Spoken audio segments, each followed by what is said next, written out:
Hey everyone, Steve here with TC's Rockets. We're reviewing a new series we got in today of Marvel Legends at the store. So the new wave that just came out is the Age Apocalypse wave. It is a pretty hot wave. I'm not going to lie, I've had a lot of guys grabbing it right away. I am going to start. So I had stores back in the mid 90s, and this was one of the really fun series that actually came out during that time when I first had my first stores.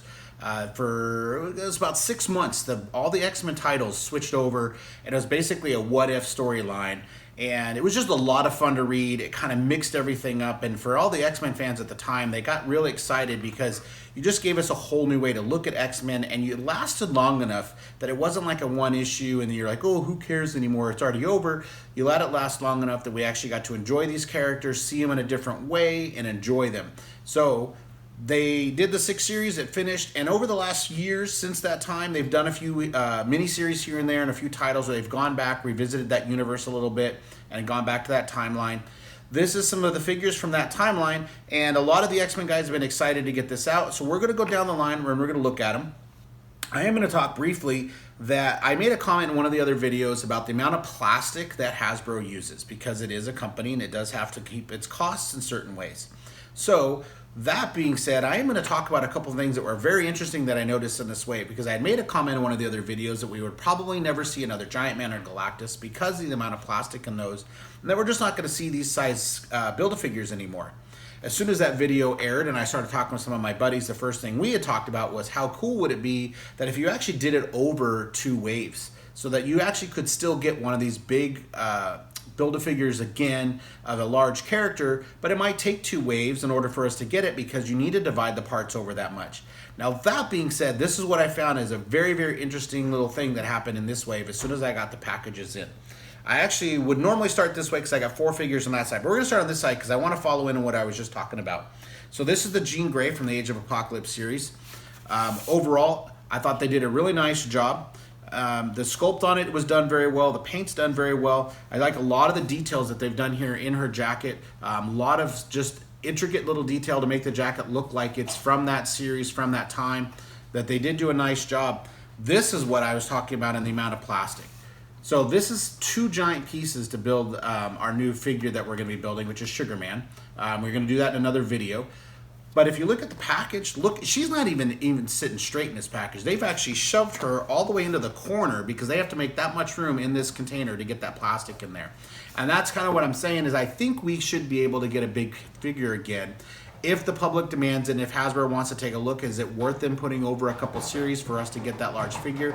I don't know. I'm not the guy in there making that decision. I do think that seeing these types of things is a perfect way for us to say, hey, if you're doing this, couldn't you give us something a little bit more? There was a Build-A-Figure series that DC did a few years back with Green Lantern. I know it's not everyone's favorite movie. Again, in my opinion, it's kind of a fun ride, but I don't know that I want to watch that movie all the time. But the interesting thing when they did that Build-A-Figure, it was almost 20 pieces to make that figure. But the one thing they did do that I thought was very well done, which is something Hasbro could look at doing again if they wanted to do a big one, was the entire middle piece of Parallax was its own figure. You had to buy that one figure just to build that Build-A-Figure off of that. So they used basically an entire, all this amount of plastic could go to building us a giant middle piece of that one character and then divide it up. So there are some ways they could look at doing that once again. It would be nice if they would do it. Not my call, but you as fans make calls, tell them what you want to see. Let's see if they'll make us some other fun stuff. Obviously, they've listened to what's been going on. We've gotten a hold of Fox, so we're starting to see a lot more of the X-Men stuff coming out, which is really nice. Fans are getting really happy to get some of this product out. I also had noticed before, I made a comment on the Black Widow wave that I really liked the contrast on the back of the box because the figures kind of popped.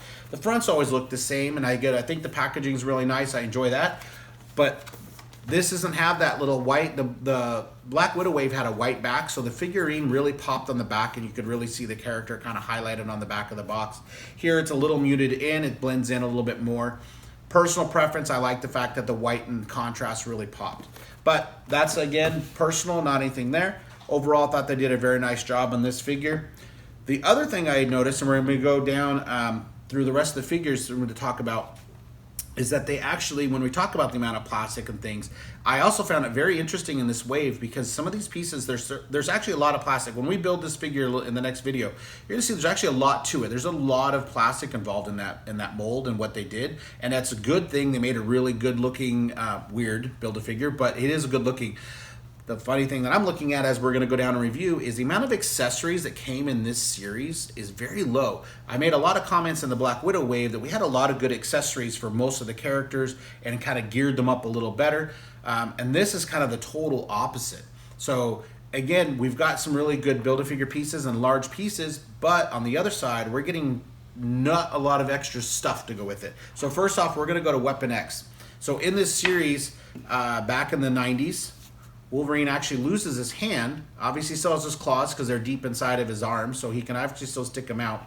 They did give you the accessory here that you could take his left hand off and you could just take the claws off and have the nub, which you see a lot in the books as well. Because obviously if his claws aren't extended, then it's just this weird metal nub sitting on the end.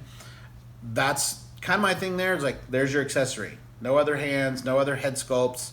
I don't know that you need them, but they did do this figure back in the Giant Man wave, and when they did it, they actually did give us 2 sculpts at the time. It was actually made it 2 pieces to get for Giant Man, which was a little harder to get because one of those Wolverines was actually really hard to get, and you had to get both versions of Wolverine in order to build your Giant Man, and one was the haired version, the other version was actually a bald version. So again, we should have gotten a sculpt where we could pop this head off and have that version with him, where we're not buying 2 figures anymore and you'd get that with that. They didn't do that with him. Overall, then, I think they did a nice job on the figure. I'm not a fan of this Wolverine version just because of the kind of the hairstyle, a very animalistic, reminded me more of Beast, a little less of Wolverine. I know Wolverine has a lot of hair, but a lot of the ways they designed this looked way more like Beast and very animal-like. And again, I know that's kind of Wolverine's thing, but I'm not as much of a fan of that personally on this. As far as the character goes to match the comic book, they did do a really good job on how it looks. Me personally, not a giant fan of this, and I would have really liked to seen the bald head version as well in this box to go with the figure. So we're going to go ahead and move on to the next one. We have Wild Child. Again, another character from that time. So he's really skinny. This is another one that did come with an accessory. We've got this little chain rope thing that came with him. I guess the nice thing about this, it really reminds me, it does look like a chain, but it actually reminds me of like Spider-Man webbing, things like that. So I guess the nice thing would be you actually could use it with other characters as well if you're posing, because this would be a little universal to actually add to something else. I thought the head and the hair was done very, very well. Not a big fan of the body, and I think part of it is because he's so skinny and he's all one muted color that you actually see every single part of him that turns. I mean, again, it's a nice thing, right? Because we can pose him any way we want. But because of that, I'm seeing every single line. And the one thing I have commented before, and we'll see if this does do that, which it does not, so I will say what I was gonna say. Why do I have a hole in the back of my figure? I get that they want to reuse molds, things like that, but honestly, it's not too difficult for them to plug this up. There's no reason I have this back here. Clearly, this piece does not go to that. This is where, again, I've talked again in another video, this is my $20. They're not taking that one extra step to do this. I'm not gonna knock Hasbro for it because, again, they're building me a $20 figure. And honestly, I do enjoy this line. I have a lot of nostalgia to the line. And honestly, this head sculpt I think is amazing. I thought they did a really good job. His hair actually literally looks like it's flowing and moving. He looks really pissed off. I think all that's really good. But again, the whole one suit weird is kind of throwing me a little bit when I look at it. Because like I said, I can see every joint, every bend, everything. So I'm not a super fan of that. But if I pop the head off, I would totally love at least just that part. Maybe I pop it on something else. Or again, maybe I do paint this just a little bit just to kind of break that up. A little bit of shadowing on this would maybe look really good and take away some of the lines that you can see. So again, if you are a customizer, maybe that's all that really takes is to take that and add a little touching up here and there to add a little more contrast to it. Maybe that would make him look a little better. So we're going to move down the line. I'm going to grab Morphe here. Again, anyone who knows Morphe from the 90s cartoons, from the early comics, things like that, clearly that is not your Morphe from that time. It looks very Mysterio way. I really dug it. I thought it was really cool when they did it. I am a fan of this. Again, I like the fact that, you know, we get a cool looking cape. I like the fact that there's some detail in there and it looks like it's actually real hanging on him. We are back to a very, very basic body mold that they've put onto him. It's not a lot of hard details that they've done. Once again, I'm going to point out, here we got a hole in the back. So this is probably an early Captain America mold that they're reusing because, again, let's be honest, it's a very staple thing. When we get our comic book characters and they're all wearing their tights, it's very common that the body type is very much the same. And when Hasbro goes and makes the toys, obviously they can use a lot of the same molds and do the same thing. Obviously they did recast the arms and hands because we've got these cool boots. I could definitely see customizers taking these hands and these boots and putting them on another figurine. There's definitely a cool way if you're trying to do something piratey or anything like that. There are definitely some Avengers guys out there that these would look great on as well if you're customizing those guys. My thing again, when we're talking accessories, the fact that I don't get a head, this is Morphe, the guy can change shape. Why didn't I get another head sculpt that goes with this guy so that my guy can look different? The fact that I'm stuck on this one head, that's again something that I think is because we got the amount of plastic that we got, that's there. And I'm actually now going to apologize. So the hole on the back, I just realized as I'm getting ready to put his cape back on, I actually do have a hole or a peg on the back of the cape. So obviously it's going to keep it from moving around. So we might have reused the figurine, but obviously there is a purpose to that in the back. So I will apologize that that was there. Clearly it does have a purpose. So it goes right back on his back and stays where it is. I'm going to go down to this end. Again, talking the minimal accessories, the minimal extra pieces that you're getting. Like I said, we've gotten used to a lot of these, the new Legends. They usually have an extra head in there, usually at least an extra set of hands, maybe an extra weapon or an accessory of some kind. This way, we're not really seeing that. So this is the Dark Beast from the AOA series. Really, really nice job. This is one of the ones I'm pretty happy with that they did. I thought the sculpting is done very well. He definitely looks like he's right out of those comic books. They definitely took some time. Again, that's maybe we see sometimes where maybe the sculptors are taking a little more time with the characters that they feel matter more versus the others. Maybe somebody enjoyed it more. I mean, let's be honest, you're sitting there sculpting all the time. There might be things you enjoy sculpting more than something else. So that's definitely a possibility. But overall, they did a really nice job. They definitely gave him the joints in the back as well, so his arms can really be flexible, and you have a lot of flexibility in order to pose him wherever you want to pose him at. This one did come with 2 extra hands. So again, very minimal on the accessories. But I will allow them to make that up on the fact that the posability, we always want to put beasts in really cool positions, and I think it's good that they gave us the bends and folds where we can actually really make that happen with this figure. So this one I'm very, very happy with that they did. I don't know that we need more than 2 hands with him anyway. So I think for him, that was great, everything that they gave us with that. But again, like some of these other guys, I really wish they would have given us some other stuff. So we're going to go to the other end. I kind of saved the 2 best figures that everyone was talking about till the last. This one on the other end, we're going to go get Sunfire. I don't want to say it's necessarily one of my favorites. I did enjoy the character. I thought he was really cool. I think he looks really cool. The reason I put him at the end of the thing is Preston that works at our store. This is one of his favorite characters that came out of that. And when they first made this figure, it spiked so high on the market that he just decided he just was never going to buy this figure. And he got pretty excited when he saw this come in because now he can actually get the figure he wants, but not at the price tag that the old version was. So we're going to go ahead and take him out. I do think they did a really nice job with this one as well. So where I was a little like, yeah, on the first half of these figures, the second half that I've kind of saved more towards the end, I think they've done a much, much better job overall with them. I like the fact that all his flame is alive. It definitely kind of reminds me of a Johnny Storm or Human Torch kind of feel, where his arms and everything are actually look like they're on fire and they're alive, and you've got it. He's got this skull-looking face, which is fantastic. You've got definitely the sculpt coming off. It definitely reminds me a lot of, like I said, Johnny Storm or even Ghost Rider at some points where you've got this. They've done the Hellstorm version from the Doctor Strange wave where you had the skulls that were on fire in there and there. That reminds me a lot of that as well. I also like the fact that the figure is translucent. So if you actually put a light behind him or anything, you're actually going to get a nice glowing effect. So it's not as solid as you're looking at one of the other figures where you can't kind of see through it and it's a solid piece of plastic.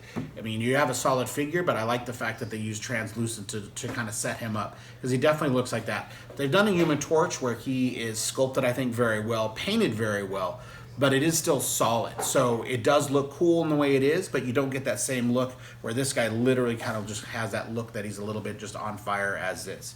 So that being said, that's Sunfire. We're going to go to the last guy, which was everyone's favorite from this wave, but it was also the one that was probably the best done when they did it in the books. Because when the series ended and they went right back to the regular numbers in the books, kind of acted like nothing happened, this character, because of his popularity, stayed moving on.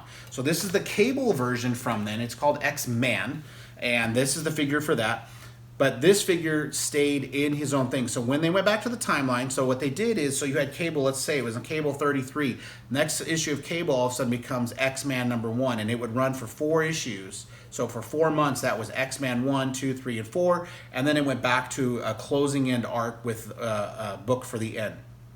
He re-picked up at a new #1 because of his popularity. So you had the older age version of Cable that we've grown to love and be used to.